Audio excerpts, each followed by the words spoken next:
Para entender la actualidad, estás en Ahora es Cuando. Este es el análisis político con Rodrigo Bravo. ¿Cómo le va, querido Rodrigo Bravo? Muy bien, Connie, muy buen día. Oye, solo para despegarnos un poquitito de la conversación con Guillermo Ramírez, que vamos a retomar ese tema porque hay algunas novedades también respecto del futuro político de Rodolfo Carter, por ejemplo. Hagamos un pequeño resumen de la intervención del delegado presidencial de la región metropolitana ayer a propósito de la tragedia del Monumental, Gonzalo Durán, que está hoy día expuesto a una posible acusación constitucional. Claro, y una acusación que pareciera ser cada vez más firme porque está sumando respaldo, lo comentábamos ayer, de sectores de centro y centro izquierda. La Democracia Cristiana lo está evaluando incluso el diputado y candidato presidencial de la Federación Regionalista Verde Social, Jaime Mulet. Pero ayer tuvo su cara a cara el delegado presidencial de la región metropolitana con la Comisión de Seguridad de la Cámara de Diputados.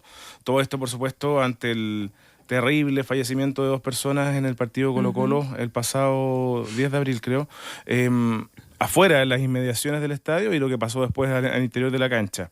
Con la crítica principal a Gonzalo Durán del por qué se tomaron decisiones tarde, por qué no se suspendió el encuentro cuando ya se sabía lo que había ocurrido al final. O sea, esto pasó como 2 horas antes. Claro, fue harto antes, sí, y nos enteramos todos que había ocurrido. Hasta que en el estadio pareciera que se dieron cuenta la Garra Blanca y, bueno, actuaron de la manera delictual que vimos todos. Un riesgo que era absolutamente previsible. Claro, sin duda. Y con la instalación del debate de muchas cosas, entre otras, por ejemplo, que vuelvan los carabineros al interior del estadio, que lo dijo acá, que se valoría o que estaba sobre la mesa, por supuesto, el ministro de Seguridad, Luis Cordero, se me escapó el nombre. Bueno, quizás la principal pregunta que se le hace hoy día a Gonzalo Durán es si va a renunciar. Y ayer fue bastante enfático. Al entrar a la comisión lo negó tajantemente, pero el escenario que se está tejiendo es bien complicado. ¿Qué explicaciones dio él frente a la cronología, a lo que estaba ocurriendo en el Estadio Monumental y cómo él se fue enterando? Él dice, por ejemplo, entre otras cosas, que cuando llegó al estadio recopiló la mayor cantidad de antecedentes posibles respecto a los hechos que habían ocurrido y con esos antecedentes que estaban a la vista hasta ese momento recién. Cuesta entender por qué había más o menos antecedentes de lo que uno mediáticamente ya conocía. O sea, ese día yo me acuerdo de haber estado acá en el canal todavía temprano, cuando el partido recién había iniciado y esto ya se sabía.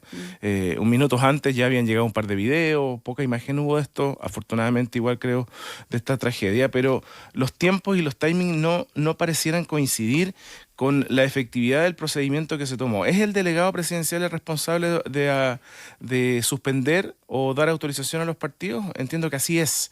Y no por nada, el mismo ministro Cordero, en el minuto 1, bueno, esa noche, cuando se toman decisiones, él dice que instruyó al delegado presidencial a que se suspendieran las actividades. Entonces, un Durán que está complicado, Connie, porque este es un tema que además hay quienes dicen, creo yo, que hay una presión real, política también, porque es un año electoral. Sí, claro. Hay mucho parlamentario que ve esto con algún rédito que podría sacarle después, pero con un tema que es demasiado transversal y que impacta a todo el país. Ahora, él dejó tirada una línea que vamos a ver hasta dónde evoluciona, que es esta idea de que hay una responsabilidad de Carabineros por la información, por el informe que levantó y la información que entregó Carabineros también. Y tirarle esa pelota a Carabineros, no sé si matiza o no matiza en algo eventualmente la posición, si es que efectivamente Durán tiene un punto con que aquí pudo haber fallado Carabineros además. Ojo ahí, que queda abierta una compuerta que puede complicar la decisión política de acusar constitucionalmente, cuando se empieza a poner cierta evidencia sobre la mesa de que la responsabilidad no estaba ahí, sino que estaba al otro lado, o en la policía uniformada.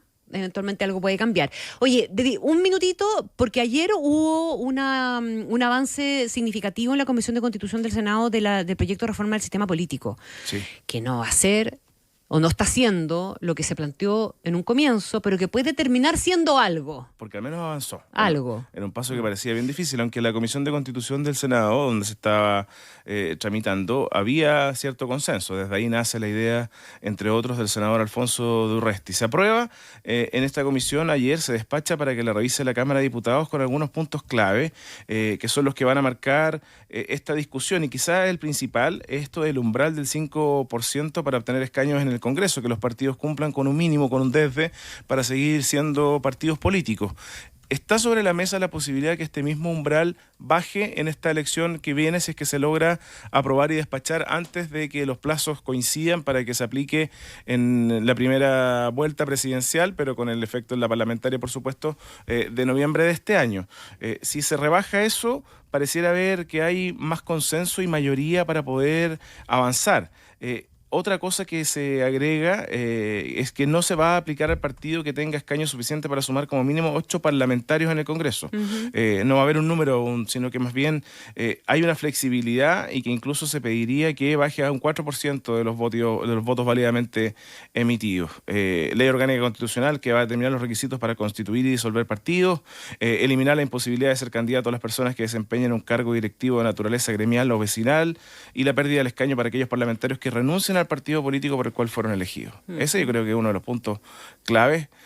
No sé si hemos hecho, yo creo que sí en algún minuto, el barrido de cuánto ha pasado eso en la Cámara. Sí, ha sido increíble. Eso es un reforzamiento del antidíscolo. Claro, hubiera tenido que renunciar a salir de su cupo. O sea, no hubiera renunciado. Sí. No hubiera renunciado.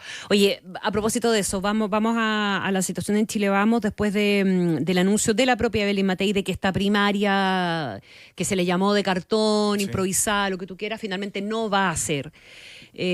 Fue muy víctima la toma de la decisión de los trascendidos desde el principio, pero nosotros mismos tuvimos a mediados de la semana pasada al senador Chaguán hablando de esto. O sea, ya no era ni siquiera un trascendido, era él confirmando que estaba disponible a participar y su conversación con Matei, etcétera, etcétera, etcétera.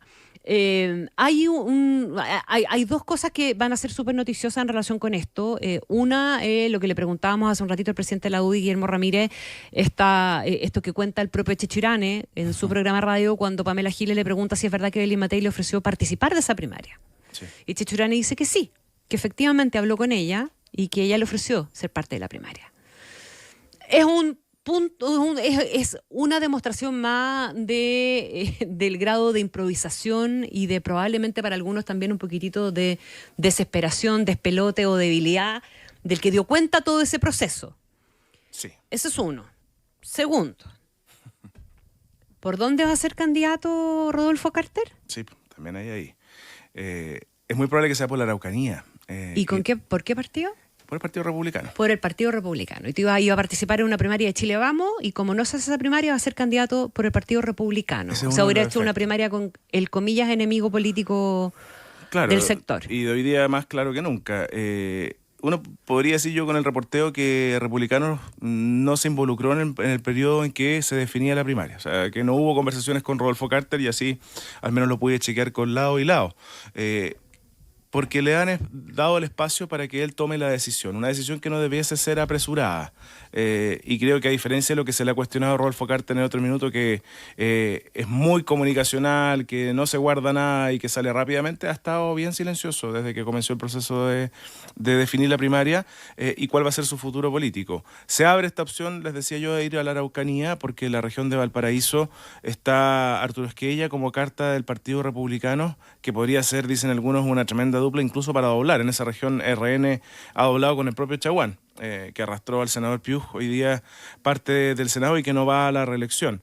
Pero en la Araucanía pareciera ser una región en la cual el Partido Republicano va a poner la fuerza para intentar conseguir un triunfo, donde por la historia política y la composición que hoy día tiene el Parlamento podría ser efectivo para el propio Rodolfo Carter un triunfo ahí.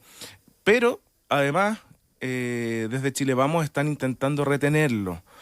Ahora la fuerza para retenerlo es difícil. ¿Con qué herramientas? Se le ofreció en su minuto a la misma región de Valparaíso ir acompañado con Pepa Hoffman, con María José Hoffman, quien fuera secretaria general de la UDI. Pero ahí hubo una distancia que pareciera ser poco reconciliable, que no se podría solucionar para que él vaya en cupo de Chile Vamos y más bien la molestia, el dolor, te diría incluso, que tiene con la definición de Chile Vamos por la forma más que por el fondo, lo hace mucho más cercano al partido de José Antonio Caz. Su hermano ya renunció a la UDI, Álvaro Carter. Es independiente, pero en la bancada del Partido Republicano. Esa sin duda que es una señal potente. Ellos son muy partner en términos políticos, bueno, además de ser familiares, por supuesto. No quería dejar escapar, Connie, como el presidente de la UDI, Guillermo Ramírez, de alguna manera desafía la inteligencia de los chilenos con dos cosas. Una es decir, que insistir esto majaderamente de que la primaria con republicanos y libertarios es la razón por la cual no se hace primaria, si eso nunca iba a pasar. Nunca fue, o sea, ¿para qué insistir? Lo hizo él y Matei, lo hacen ellos. Cuento demasiado viejo, eso nunca estuvo sobre la mesa. Y lo otro, cuando él dice que, y tú se lo remarcas bien, que el 62% es básicamente la mayoría que ellos pueden construir como oposición. Parece que Guillermo Ramírez no ha visto las encuestas que evalúan cuál es la aprobación y desaprobación que tiene la ciudadanía respecto a la oposición, que serán peores o al menos iguales de la que tiene el presidente de la República. Parte, creo, Connie, de los errores de Chile Vamos, de estas vocerías o de intentar generar una realidad que no siempre es la que la gente entiende, porque ya nosotros estaremos hiperinformados y nos gusta esto y le damos vuelta más de lo que seguramente el cotidiano de las personas lo hace, porque tiene otras preocupaciones, este es nuestro trabajo finalmente, porque hay cosas que son difíciles de explicar y el ruido de la primaria quizás no permea en lo político al votante, al elector, pero sí las señales de debilidad que se vieron durante la semana pasada. Las dudas respecto de la gobernabilidad, por una parte, entendía como la posibilidad de llegar a acuerdos y tener el respaldo que un gobierno necesita para llevar adelante sus acciones, pero también las dudas sobre las decisiones, la toma de decisiones que garantiza una buena gestión. Eso también que ha instalado en alguna dimensión. Bueno, no se zanjó el tema. Yo creo que ese es probablemente uno de los puntos. Eli Matei ayer dio un punto de prensa, 3 minutos, dijo que no a la primaria, no respondió pregunta. Sí. Y para tratar de zanjar el tema, pero evidentemente el tema no queda zanjado. No queda zanjado. Hoy día está en Atacama, en esta intención de mostrar fuerza territorial y que las cosas hay que dar vuelta a la página y avanzar. Claro, y ella hizo el anuncio, ¿verdad?, de que va a anunciar, el anuncio de que viene el anuncio del equipo de campaña, exacto. El jefe de campaña, el jefe territorial, etcétera, así que por ahí también vamos a tener novedades. El comité político, decía Guillermo Ramírez, ese me llama la atención, con representantes de todos los partidos. Ese puede estar ahí la clave para mejorar varios de los errores que han habido en los últimos días. Son las 8:50.